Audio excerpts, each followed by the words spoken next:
Sahabat Shalom, Bapak Yahweh saya percaya pasti memberkati saudara-saudara sekalian. Haleluya.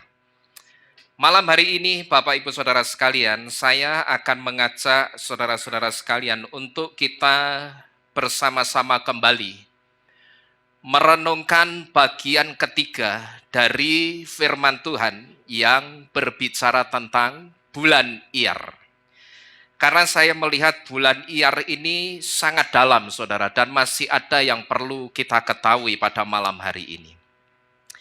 Nah, saudara-saudara sekalian, seperti kita ketahui, setiap bulan Ibrani itu memiliki satu kaitan atau memiliki satu ikatan yang sangat kuat dengan 12 suku Israel. Dan kita juga sudah diberitahu bahwa bulan Iyar itu bulannya suku Yisakar. Dan kita juga sudah melihat seperti apa ikatan yang kuat atau kaitan yang kuat antara suku Yisakar dengan bulan Iyar. Ikatan atau kaitannya yang kuat seperti apa, itu sudah kita lihat bersama-sama di 2 seri pembahasan tentang bulan Iyar. Nah, tetapi selain memiliki ikatan yang kuat dengan 12 suku Israel, bulan-bulan Ibrani itu juga memiliki ikatan yang kuat dengan huruf-huruf Ibrani. Dan huruf Ibrani untuk bulan Iyar yang adalah bulannya suku Yisakar, huruf Ibraninya adalah huruf Waw, di mana huruf Waw itu memiliki satu arti yang utama, yaitu huk, yang artinya kait. Dan kait di sini ini sedang berbicara tentang penghubung atau hubungan. Huruf Waw dikatakan arti utamanya huk atau arti utamanya kait. Itu karena bentuknya huruf Waw itu seperti kait atau seperti pengait. Kalau saudara lihat ini huruf Waw, ini bentuknya seperti pengait, saudara. Ya, jadi ini tongkatnya, ini pengaitnya. Dan kita tahu fungsinya pengait itu untuk menarik dan mengaitkan. Ketika sesuatu itu ditarik, sesuatu yang ditarik tujuannya itu untuk dihubungkan atau dikaitkan. Kalau kita coba melihat di dalam kitab suci kita, di dalam kitab Aleph Divrei Hayamim, atau kitab 1 Tawarik pasal ke-12 ayat yang ke-32, maka di situ kita akan bisa melihat bahwa Yisakar itu disebut sebagai satu suku yang tahu apa yang harus dilakukan oleh orang-orang Israel. Jadi sekali lagi di dalam kitab 1 Tawarik pasal ke-12 ayat yang ke-32, di situ disebutkan Yisakar itu satu suku, tetapi suku ini atau suku Yisakar ini, dia satu-satunya suku yang tahu apa yang harus dilakukan oleh orang-orang Israel. Kenapa kok Yisakar itu disebut sebagai suku yang tahu apa yang harus dilakukan oleh orang-orang Israel itu? Kenapa, saudara? Ya karena seperti yang sudah kita ketahui, Yisakar itu satu suku yang khusus mempelajari Torah, dan Yisakar itu juga satu suku yang khusus akan mengajarkan kembali setiap Torah yang dia pelajari. Jadi Yisakar itu suku yang akan mempelajari Torah dan suku yang akan mengajarkan kembali setiap Torah yang sudah dia pelajari. Sedangkan perintah-perintahnya Bapak Yahweh untuk orang-orang Israel, semuanya, semua perintah itu bisa dilihat di dalam Torah. Jadi bisa dikatakan Yisakar itu penghubung antara Bapak Yahweh dengan orang-orang Israel. Dan apa yang Bapak Yahweh mau untuk dilakukan oleh orang-orang Israel, semuanya itu bisa dilihat oleh orang-orang Israel, atau bisa diakses maunya Bapak Yahweh, keinginannya apa, kehendaknya apa yang harus dilakukan oleh orang-orang Israel, itu bisa diakses di dalam Torah, karena semua perintah itu sudah dicatat di dalam satu buku yang disebut dengan Torah. Dan kalau sekarang ini saudara dan saya kita sedang menghidupi bulan Iyar juga, maka ini artinya Yisakar itu juga penghubung kita dengan Bapa Yahweh.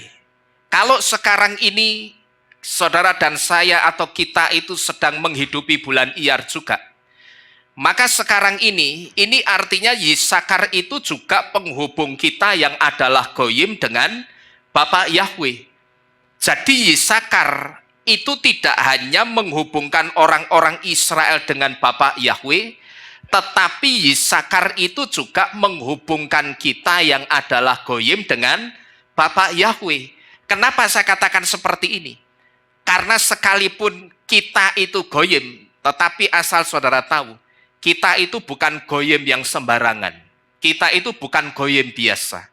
Tetapi kita itu satu Goyim yang sudah dientenkan ke akar sumber iman kita. Lah karena kita itu Goyim yang sudah dientenkan ke akar sumber iman kita, yaitu akar Ibrani, maka kalau sekarang ini kita juga sedang menghidupi bulan Iyar. Kalau tidak salah malam ini tanggal 9 Iyar. Kalau saya tidak salah ya. Maka kalau sekarang ini kita masih menghidupi bulan Iyar, berarti Yisakar itu juga penghubung antara Bapa Yahweh dengan kita yang adalah Goyim. Sekalipun kita Goyim, sekali lagi kita itu bukan Goyim biasa. Tetapi kita itu Goyim yang sudah mendapatkan anugerah keselamatan. Yang di dahi kita itu sudah ada meterai keselamatannya. Karena apa? Karena kita sudah dientenkan ke akar sumber iman kita, yaitu akar Ibrani. Jadi sekali lagi, kalau sekarang atau malam ini kita menghidupi bulan Iyar juga, ya malam ini kita menghidupi bulan Iyar, berarti Yisakar itu tidak hanya menghubungkan orang-orang Israel dengan Bapa Yahweh, tetapi Yisakar itu juga menghubungkan kita yang adalah Goyim juga dengan siapa? Dengan Bapa Yahweh juga. Nah, jadi huruf Ibrani untuk bulan Iyar yang adalah bulannya suku Yisakar, hurufnya itu apa? Sekali lagi, hurufnya adalah huruf Waw. Nah, lalu sebetulnya apa hubungan atau kaitannya antara bulan Iyar, suku Yisakar dan huruf Waw ini? Hubungannya yang pertama, bulan Iyar adalah jembatan atau penghubung yang menghubungkan Pesah atau Paskah dengan Syavuot atau Pentakosta. Di mana Syavuot atau Pentakosta itu untuk memperingati turunnya Torah atau untuk memperingati ketika Torah itu diberikan oleh Bapa Yahweh kepada orang-orang Israel. Tetapi sekalipun Torah itu diberikannya waktu itu kepada orang-orang Israel, kita harus tahu bahwa Torah itu harus diajarkan turun-temurun dari generasi ke generasi yang disebut dengan ledordor. Ledordor itu artinya dari generasi ke generasi. Kalau dikatakan dari generasi ke generasi, berarti Torah itu sekarang juga berlaku untuk saudara dan saya. Nah, bulan Iyar itu jembatan atau penghubung yang menghubungkan Pesah atau Paskah dengan Syavuot. Syavuot itu dikenal dengan Pentakosta, yaitu memperingati turunnya Torah atau diberikannya Torah, yang kemudian Syavuot yang memperingati turunnya Torah itu digenapi dengan turunnya juga siapa? Ruach HaKodes di loteng Yerusalem. Dulu zamannya Bapa Yahweh, waktu orang-orang Israel menunggu Mose di Gunung Sinai tidak sabar, mereka bikin apa? Berhala lembu tuangan. Saat itu 3.000 orang dibantai habis oleh Bapa Yahweh. Tetapi begitu Yesua muncul, Ruach HaKodes dicurahkan di atas loteng Yerusalem. Waktu itu juga terjadi pertobatan besar-besaran. 3.000 orang juga menerima Yesua sebagai Tuhan dan Juru Selamatnya. Nah, Pesah atau Paskah yang adalah penebusan dan Syavuot yang adalah waktu diberikannya Torah ini sebetulnya membawa dua pesan untuk kita. Apa pesannya? Yang pertama, Yesua mati untuk menebus Torah. Yang saya sebut menebus Torah itu dengan menggenapi Torah. Kenapa kok pesannya Yesua mati untuk menebus Torah itu kenapa, saudara? Atau kenapa kok pesannya itu Yesua mati untuk menggenapi Torah itu kenapa? Ya karena ini, ya karena yang saudara lihat di depan ini, yang kecil ini, ya.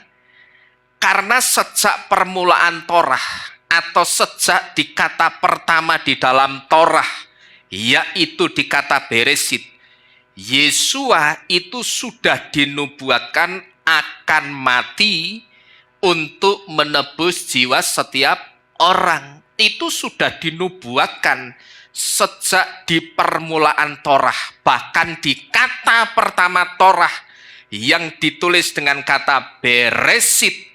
Kata Beresit itu sudah menyimpan satu nubuatan bahwa Yesua itu akan mati atau dihancurkan oleh tangan Bapanya sendiri di kayu salib.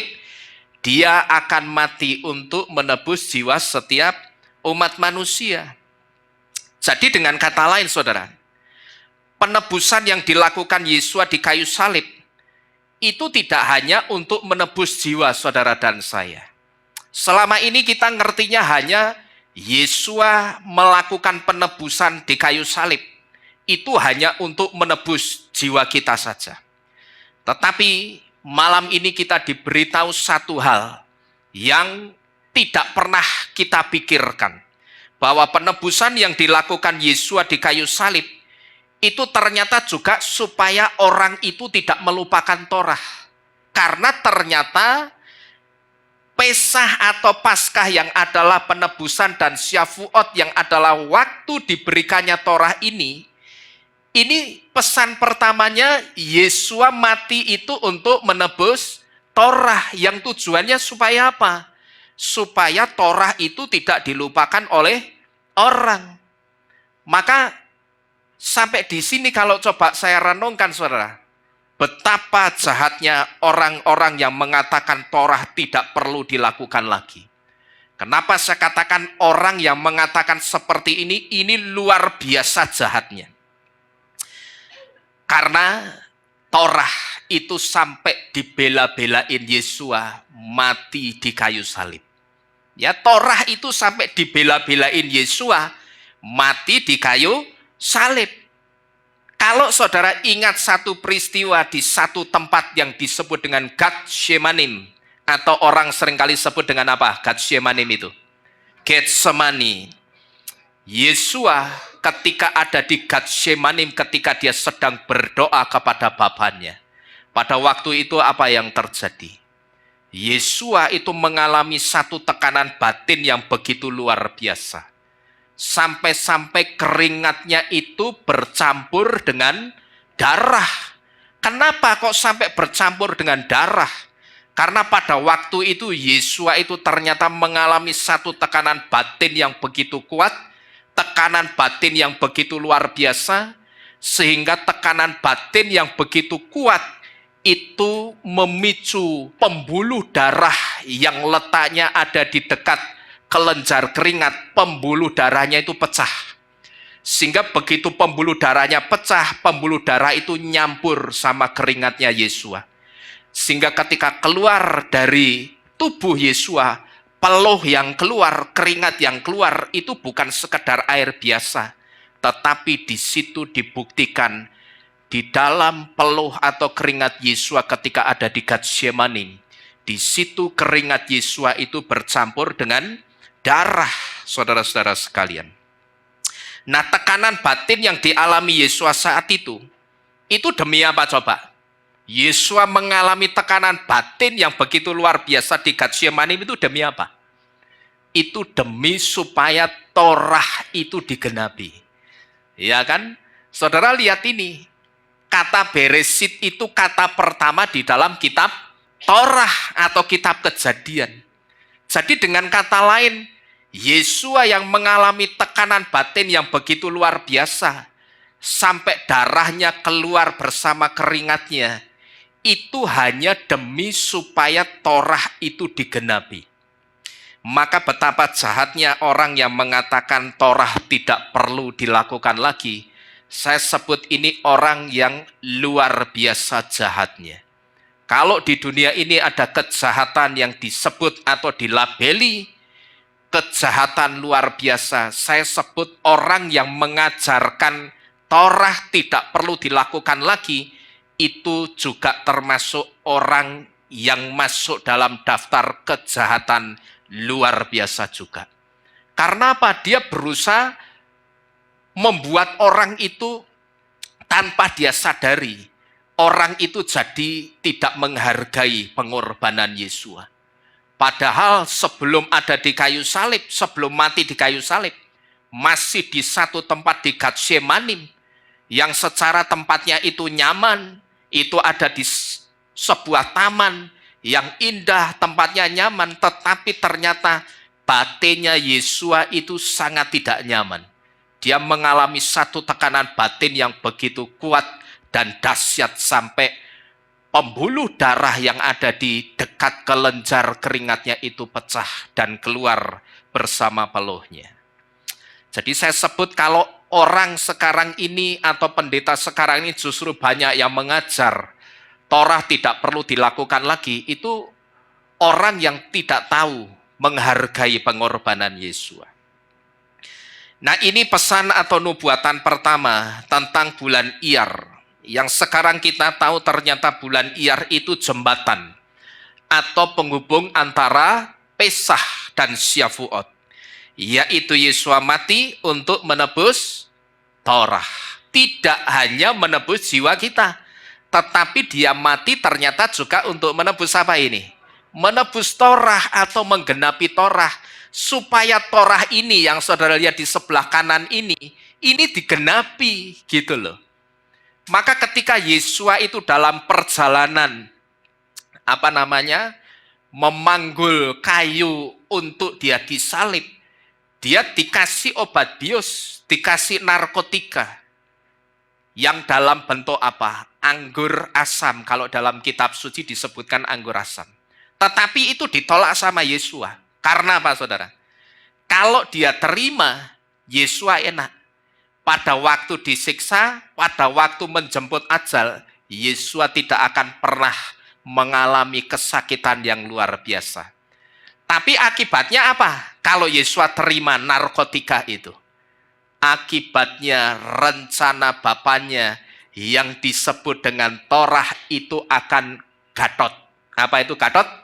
Gagal total. Dan Yesua tidak mau Torah itu tidak digenapi. Yesua mau Torah itu digenapi. Inilah yang saya sebut betapa jahatnya orang yang mengajar Torah tidak perlu dilakukan lagi. Lawang Yesua yang Tuhan saja, dia sampai bela-belain. Dia sampai bela-belain mati di atas kayu salib seperti ini, supaya Torah itu tidak dilupakan orang. Sehingga ketika orang tidak melupakan Torah, orang akan ingat dan melakukan Torah di dalam kehidupannya. Nah, jadi saudara, kalau Yesua menebus atau menggenapi Torah, berarti Torah tidak batal dan tidak selesai atau belum selesai sampai hari ini dan sampai kapan ini? Sampai kapanpun Torah itu tidak akan pernah selesai. Jadi kalau Torah tidak batal dan belum selesai sampai hari ini dan sampai kapanpun, berarti tidak ada alasan untuk kita atau untuk orang itu membatalkan Torah. Karena sekali lagi, Yesua sendiri yang adalah Elohim, Yesua sendiri yang Tuhan saja, dia tidak pernah membatalkan Torah. Dia tidak pernah sama sekali. Nah, ini hubungan atau kaitan yang pertama antara bulan Iyar, suku Yisakar, dan huruf Waw.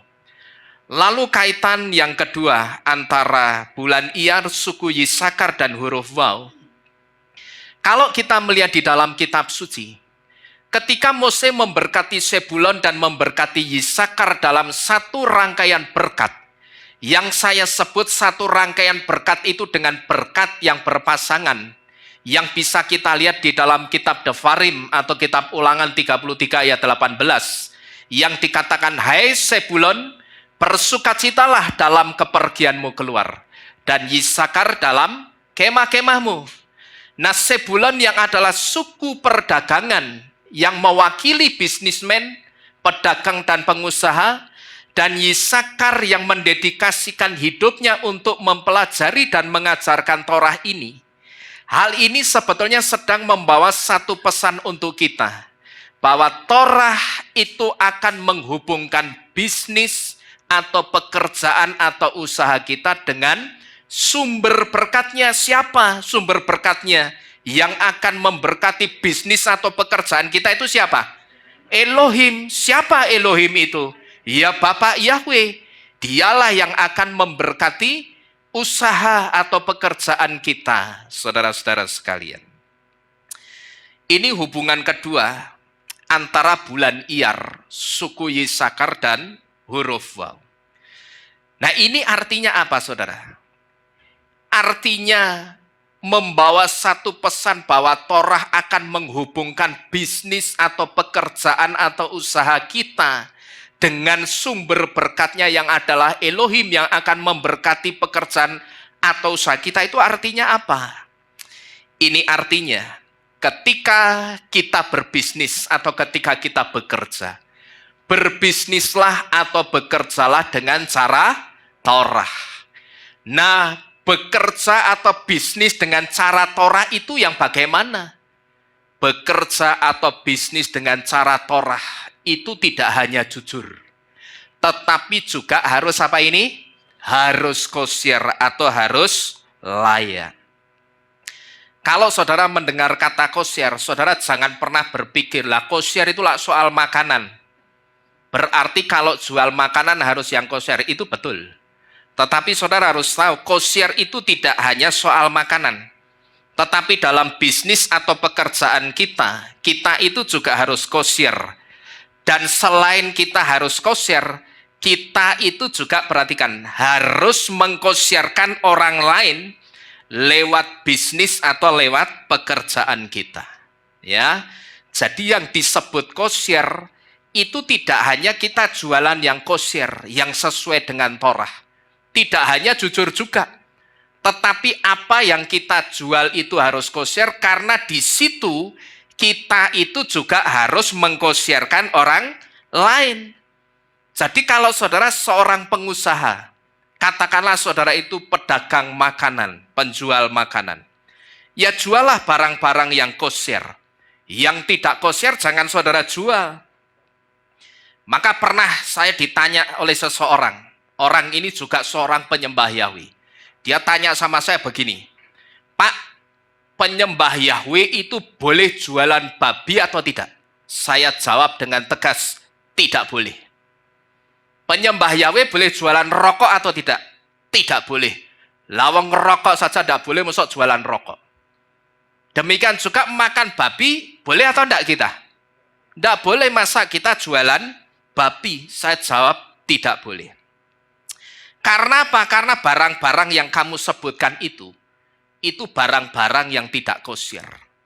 Babi dan rokok itu tidak kosher atau tidak layak untuk tubuh kita. Babi dan rokok itu barang-barang yang tidak layak untuk tubuh saudara. Sekalipun saya katakan, ya mohon maaf, tetapi saya tidak perlu sebut namanya. Sekarang ini ada seorang pengajar atau seorang pendeta yang mengatakan, lah kalau tidak jualan babi sama rokok, terus mau kerja jualan apa? Seharusnya saudara, pengajar atau pendeta ini tidak boleh atau jangan mengajarkan seperti ini. Ya tidak boleh, seharusnya jangan mengajarkan, lah kalau tidak jualan babi sama jualan rokok, terus suruh jualan apa? Kerja jualan apa? Seharusnya jangan sekali-kali pendeta penyembah Yahweh ini mengajarkan seperti ini. Yang benar seharusnya yang diajarkan itu apa? Jangan jualan yang tidak kosher, tapi apa? Ganti jualan barang-barang yang kosher. Kalau yang tidak kosher saja bisa laku, apalagi jualan yang kosher pasti akan lebih diberkati Bapak Yahweh. Amin. Lawang yang tidak kosher yang dijual saja laku kok. Ya kan? Apalagi yang kosher yang kita jual pasti akan lebih diberkati Bapak Yahweh. Nah seharusnya begini ngomongnya atau ngajarnya, bukan malah mengatakan, lah kalau tidak jualan babi, tidak kalau jualan rokok, meh dodolan apa? Mau jualan apa? Ya jangan karena kamu masih makan babi, terus kamu mengajar atau mengatakan jualan babi tidak apa-apa. Nah itu sebetulnya bukan kata Torah, tetapi itu kata perutmu. Hanya gara-gara apa? Karena kamu masih makan babi, makanya kamu mengajar jualan babi boleh. Ya ini saya harus wanti-wanti saudara. Yang mengatakan ini bukan pendeta Kristen biasa. Ya kalau pendeta Kristen biasa, tidak usah heran. Karena memang kekristenan masih banyak yang belum menerima Torah makanan kosher. Tetapi yang mengajarkan ini juga pendeta penyembah Yahweh. Yang mungkin saudara juga pernah mendengar pendeta itu mengatakan seperti itu. Tapi kalau saya yang ditanya, saya akan tegas jawab tidak boleh. Jangankan soal babi saudara. Bebek yang masih 50-50. Orang Yahudi ada yang makan, ada yang tidak. Saya memilih untuk tidak makan. Karena apalah, daripada nanti ternyata setelah diselidiki salah, ya kan? Kalau acuan saya ya kitab suci, Torah. Yang berselaput tidak boleh dimakan, ya sudah tidak usah dimakan. Nah apakah saya tidak suka bebek? Oh doyan sekali. Tetapi saya harus mengekang mulut saya untuk saya tidak makan bebek lagi. Terus ada juga yang mengatakan begini, kalau bebek memang tidak boleh, tapi telur bebeknya boleh. Kalau saya jawab, dua-duanya tidak boleh. Terkecuali kalau pas bebek ngendok, sing metu ndok pitik, lah itu boleh. Tapi masalahnya ada seperti itu atau tidak saudara? Tidak ada bebek metune ndok bebek. Terkecuali nanti kalau bebeknya bertelur yang keluar telur pitik, wis rasa sing metu ndok bebek wis. Yang keluar telur bebek tapi begitu netes congore congor pitik. Bisa enggak kira-kira? Enggak bisa. Jadi jangan bikin aturan sendiri hanya gara-gara kita makanannya belum kosher, terus ngajar ke orang-orang. Babi enggak apa-apa, jualan babi enggak apa-apa, jualan bebek enggak apa-apa. Itu bukan kata Torah, itu kata perutmu gitu loh. Jadi jangan kata perut kita yang diajarkan. Kalau belum bisa melakukan itu lebih baik diem. Mulutnya direm, apalagi kalau seorang pendeta atau pengajar, mulutnya itu lebih baik direm, jangan ngajar sing ngaco. Kalau begitu itu ngaco, saudara-saudara sekalian. Bikin orang-orang itu jadi bingung juga. Lah untungnya ketemu saya sing saklek model begituan. Ya kalau saya tetap saya katakan tidak boleh. Ya kan ada yang bilang tadi kalau bebek ndak kosher tapi telur bebek ndok asin itu kosher. Loh saya itu penggemar telur asin. Dulu sebelum makanannya masih makan yang ndak kosher, di kulkas itu selalu ada lusinan telur asin. Karena apa? Kalau malam-malam perut saya kelidian, saya mesti makan pakai telur asin. Kalau ndak ada baru pakai garam. Tapi kalau ada ya pakai telur asin, gitu loh. Itu artinya itu makanan kesukaan saya juga. Tetapi ketika Torah mengatur itu tidak boleh, ya saya harus tunduk, saya harus taat dengan hal itu, saudara. Ya, jadi jangan karena orang itu masih makan bebek, masih makan babi, masih ngerokok, terus ngajarnya ngaco belu. Ngajarnya apa? Bebek, babi boleh dijual, rokok juga boleh dijual. Saudara tidak boleh, jualan babi dan jualan rokok itu tidak boleh. Karena saudara itu punya satu misi. Ketika saudara hendak jualan babi, bebek, dan rokok, saudara itu sebetulnya sedang mengkosiarkan orang lain. Sekalipun orang yang saudara kosiarkan itu tidak tahu. Atau mungkin orang yang saudara kosiarkan itu tidak bisa menerima. Dan dia tetap makan babi, tetap makan bebek, tetap ngerokok. Sekalipun seperti itu, tapi di mata Bapak Yahweh saudara perhatikan baik-baik. Saudara itu akan dideteksi punya satu usaha. Tidak hanya mengkosiarkan diri saudara sendiri, tetapi juga mengkosiarkan orang lain. Gitu loh. Artinya saudara itu sedang mengajak orang lain selamat juga. Selamat untuk apanya? Satu di antaranya selamat juga untuk tubuhnya. Supaya tubuhnya itu baik. Jadi sekali lagi jangan karena masih belum bisa melakukan terus ngajarnya ngaco seperti itu. Dan jangan juga begini saudara ya, ini saya jadi ingat. Saudara jangan berpikir kalau mungkin sekarang ini ada di antara saudara yang jualan barang-barang yang tidak kosher.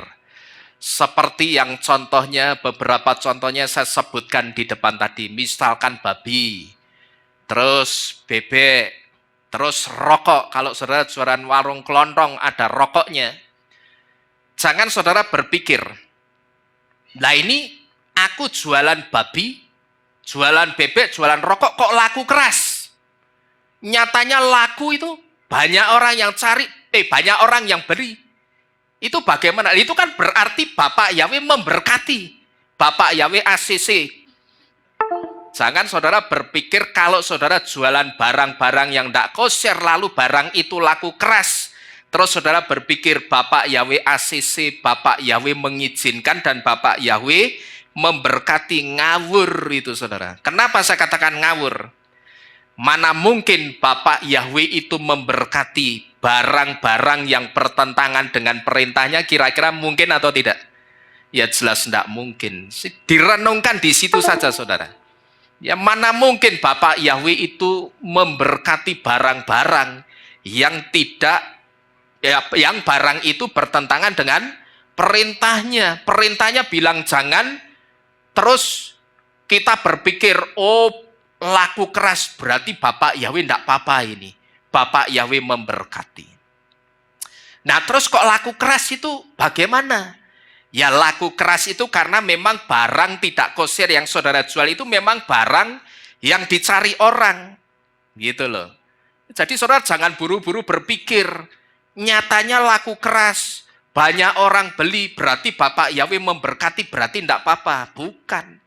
Yaitu karena memang barang-barang tidak kosher yang saudara jual, itu barang-barang yang dicari orang. Dan memang biasanya yang tidak kosher itu enak atau tidak? Enak, gitu loh. Yang tidak kosher itu mesti enak.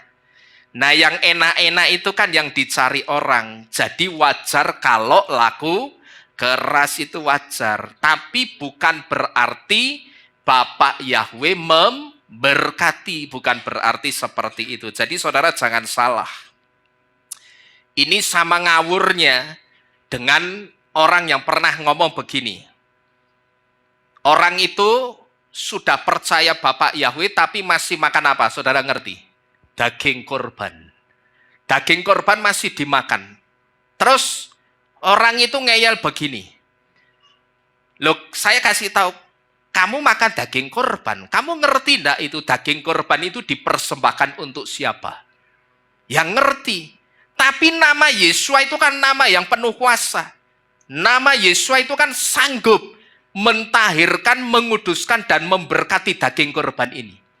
Saya katakan memang betul nama Yesua itu nama yang penuh kuasa. Tapi saya mau tanya, kamu ngerti dari mana Yesua mau mentahirkan dan memberkati daging korban itu? Hayo. Memang ada apa ayatnya di dalam kitab suci? Yesua mau memberkati daging korban? Tidak ada. Yang ada di dalam kitab Geliana, Yesua itu justru menentang atau punya keberatan hati dengan satu jemaat Tuhan. Yang kalau tidak salah itu jemaat di Sardis atau di Tiatira, saya lupa. Yang sebetulnya imannya jemaat itu bagus. Ya, imannya jemaat di situ itu bagus. Cuman sayang, masih ada orang-orang yang memegang pengajarannya Isabel yang ikut ngajar di jemaat itu. Di situ Yesua itu sangat keberatan hatinya dengan jemaat itu. Yesus katakan apa? Sebetulnya kamu itu punya iman yang bagus, punya iman yang baik, tapi sayang kamu masih memegang orang-orang yang memegang pengajarannya Bileam dan juga pengajarannya Isabel. Sekarang perhatikan, kenapa Yesus keberatan dengan orang-orang yang masih pegang pengajarannya Isabel itu kenapa? Isabel sama seperti Amalek, yaitu orang yang jadi musuh bebuyutannya Yesua. Karena apa? Isabel itu yang pertama ngajari orang percabulan, perzinahan. Lalu yang kedua, Isabel itu ngajari orang makan makanan yang dipersembahkan kepada berhala. Sama daging korban sama enggak berarti? Sama. Lah itu Yesua itu marah. Yesua itu marah dengan jemaat yang ada di Sardis atau Tiatira itu kalau tidak salah. Karena apa? Karena Isabel itu mengajarkan jemaatnya Yesua itu makan makanan dari makanan yang sudah dipersembahkan kepada berhala. Berarti saya mau tanya sekarang, Yesua mau memberkati daging korban tidak kira-kira? Tidak mungkin mau. Wong daging korban yang diajarkan Isabel saja sampai dijadikan musuh bebuyutannya. Jelas tidak mungkin. Yesua mau menguduskan makanan yang dipersembahkan kepada berhala. Itu jelas sangat tidak mungkin. Jadi Bapak Ibu Saudara sekalian, melalui berkat berpasangannya Mose untuk Yisakar dan Zebulon ini kita tahu bahwa Torah itu akan menghubungkan bisnis atau pekerjaan atau usaha kita dengan sumber berkat yang adalah Bapak Yahweh yang akan memberkati usaha atau pekerjaan kita. Ini artinya apa saudara? Ini artinya ketaatan kita kepada Torah. Yang pertama, ketaatan kita kepada Torah itu tidak hanya mendatangkan keselamatan untuk kita. Tetapi ketaatan kita kepada Torah itu juga akan mendatangkan berkat untuk kehidupan kita dan juga akan mendatangkan berkat untuk apapun yang kita kerjakan. Amin. Itulah ketaatan kita kepada Torah. Dia tidak hanya mendatangkan keselamatan, tetapi ketaatan kita kepada Torah itu juga akan mendatangkan berkat untuk apapun yang kita kerjakan. Kalau saudara seorang bisnismen, bekerjalah, berbisnislah dengan cara Torah. Kalau seorang pedagang, ya ini saudara sudah dikasih tahu. Barang-barang yang tidak kosher itu jangan saudara jual. Ya, jangan pernah kita jual. Anak saya Gwen itu dia sudah mulai merintis usaha. Dia terima pre-order bikin buket. Saya bilang kalau pas Valentine atau hari raya iman lain, jangan sekali-sekali kamu terima order.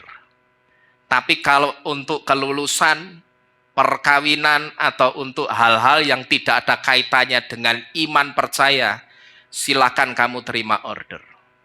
Saya memang melatih dia sejak sekarang itu untuk cinta dengan Torah lewat hal-hal yang kecil, saudara. Jadi sekali lagi, ketaatan kita kepada Torah itu tidak hanya akan menyelamatkan saudara. Tapi ketaatan kita kepada Torah pasti akan memberkati apapun yang kita kerjakan sekarang ini. Amin.